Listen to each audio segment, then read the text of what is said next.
The vanishing giants of the taiga. I didn't start with the giants. I was digging through the boring stuff. Pre-revolutionary logging in Siberia, labor brigades, camps, output quotas, reports on the cubic meters of timber that fed the empire, tables, surnames, cold figures. No mysticism, just ordinary industrial history, the kind that ends with a conclusion and gets shoved into an archive, until photographs surfaced in one of the files. Not drawings, not hunters' tall tales, not folklore illustrations, but glass negatives from the late 19th century. Work brigades in the taiga, snow, saws, and people whose scale broke everything. At first, it seems like an optical illusion. Someone stood closer to the camera. Uneven terrain, a trick of perspective, but the frames are stubborn. The depth of field is consistent. The tracks in the snow converge on a single plane. The shadows fall at the same angle. It's not a trick. And most importantly, there aren't just one or two of these photos. They repeat. Different years, different photographers, different archives, but the figures have the same proportions. The further I climbed, the worse it got for the official version. These photos aren't showing a single unique case. Several people in the frame are a head taller than the rest, sometimes 3 heads taller. In one brigade, in one camp, without captions, without explanations, without surprised comments. As if it were normal. As if it never even occurred to anyone to explain why. Among ordinary woodcutters, there are people whose shoulders reach the top of a doorway. When statistics fail, this is where statistics stop working. If this is a mistake, why does it repeat dozens of times? If it's a disease, why is it mass scale and concentrated in one specific industry? If it's a hoax, why is no one advertising or highlighting it? These people aren't posing, they are working. And if they were there, the question is no longer who they are, but why were we taught they never existed at all? Once you accept the fact of their presence, tools, buildings, and quotas emerge that were clearly not designed for the average human, but for someone fundamentally different in strength and stature. And once seen, it cannot be unseen. The evidence in iron and wood.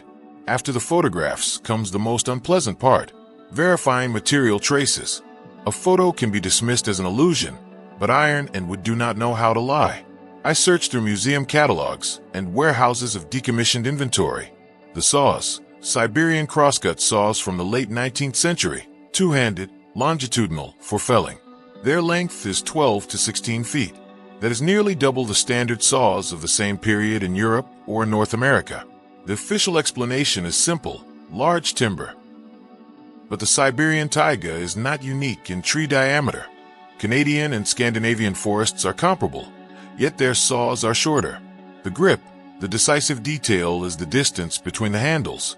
On Siberian specimens, it reaches 100 to 130 centimeters. Imagine that. An ordinary man would have to fully lock his arms, losing leverage, control, and strength. Such a tool is not just inconvenient, it's non-functional. But if the operator is over 2.5 meters tall, the proportions align. The arms fall naturally, the movement becomes efficient, and the tool suddenly stops being strange and becomes logical. The sleds, not ceremonial or for show, but forest sleds. They aren't found in cities, but in the deep taiga at old logging sites. The design is standard, but the scale is nearly doubled. The harness is designed for shoulders positioned above the chest of an average person. The load is such that it would require several horses to move, yet the wear and tear indicate regular manual hauling. Not a ceremony, not a holiday work. The architectural standard. The camps finish the argument. Abandoned forest stations across the Siberian taiga, from the Urals to the eastern regions, show the same strangeness. Doorways 3 to 3.5 meters high. Bunks raised nearly a meter off the floor. Tables and benches of such a height that an average person's legs would dangle in the air. These aren't administrative buildings. They are temporary labor camps, assembled in a hurry, often for a single season. In conditions of extreme cold and limited resources, no one builds extra for no reason. Every extra centimeter means more logs, more hours of work, more risk. Yet these camps are consistently built larger than necessary for ordinary people. It's as if they were building to a familiar template, never stopping to think it was excessive, because for them, it wasn't. The sudden silence, The most dangerous part for the official version starts with external observers, French and Scandinavian expeditions of the late 19th century. Their task was resources and logistics. They weren't looking for sensations.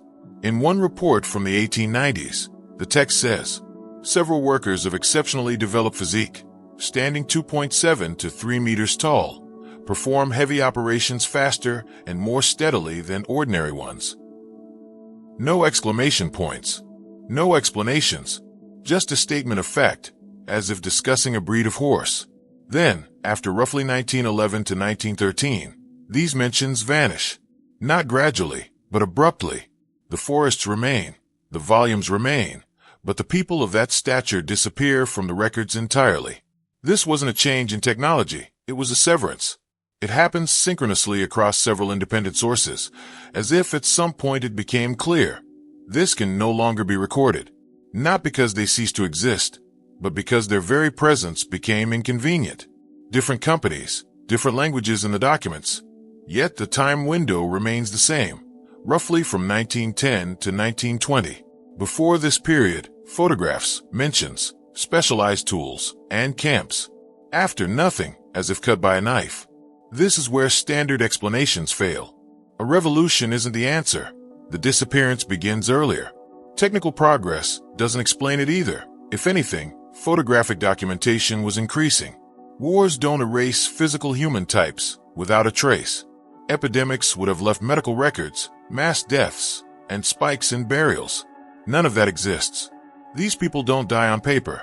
They simply cease to exist in reports. The shift in scale, particularly telling, is that it isn't the category of large workers that vanishes, but a specific scale. Tall and strong people remain, but a height of 2.7 to 3 meters, approximate 8 feet 10 inches to 9 feet 10 inches, suddenly becomes a forbidden topic. It is as if, at some point, a decision was made. This can no longer be recorded, not because it wasn't true, but because it was inconvenient. It deviated too sharply from the new image of man being promoted in the 20th century. At the turn of the century, the language of labor descriptions changed abruptly.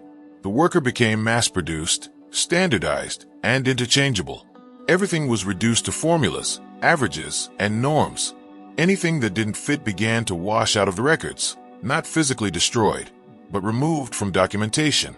It was as if history decided that the variability of human potential was an error, not a fact. The silence of science. When these materials are shown to specialists, a strange game begins. Labor historians don't dispute the authenticity of the photos. Archivists confirm the negatives are real, the dates align, and the sources are verifiable.